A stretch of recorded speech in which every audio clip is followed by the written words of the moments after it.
Praise the Lord. ദൈവം സർവശക്തൻ, ദൈവനാമം മഹത്വപ്പെടുമാറാകട്ടെ.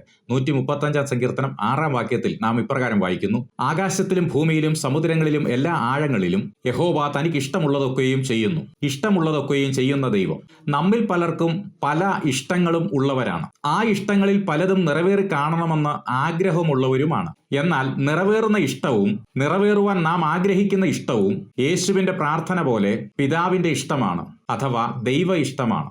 ദൈവ ഇഷ്ടം, ദൈവഹിതം എന്നിൽ, എന്റെ വിഷയത്തിൽ നിറവേറണമേ എന്ന് നാം പ്രാർത്ഥിക്കുക. ക്രൂശീകരണത്തോട് അടുക്കുന്ന സമയത്ത് യേശു പിതാവിനോട് ഇപ്രകാരം പ്രാർത്ഥിക്കുകയാണ്: പിതാവേ, നിനക്ക് മനസ്സുണ്ടെങ്കിൽ ഈ പാനപാത്രം എങ്കൽ നിന്ന് നീക്കണമേ. ഇത് യേശുവിന്റെ അപേക്ഷയാണ്, ആഗ്രഹമാണ്. എന്നാൽ യേശു അടുത്തതായി പ്രാർത്ഥിക്കുന്നത്: എങ്കിലും എന്റെ ഇഷ്ടമല്ല, നിന്റെ ഇഷ്ടം തന്നെ ആകട്ടെ. യേശു പ്രാർത്ഥിക്കുവാൻ പഠിപ്പിക്കുന്നതും നിന്റെ ഇഷ്ടം സ്വർഗത്തിലെ പോലെ ഭൂമിയിലും ആകേണമേ എന്നാണ്. ആയതിനാൽ യേശുവിനോട് ചേർന്ന് നമ്മൾക്കും പ്രാർത്ഥിക്കുവാൻ ഇടയായി തീരട്ടെ: യേശുവേ, അവിടുത്തെ ഇഷ്ടം എന്നിൽ നിറവേറണമേ. ദൈവഹിതം എന്നിൽ, എന്റെ വിഷയത്തിൽ വെളിപ്പെടുമാറാകണമേ. ആമേൻ. ഈ വചനങ്ങളാൽ ദൈവം നമ്മേവരെയും അനുഗ്രഹിക്കുമാറാകട്ടെ.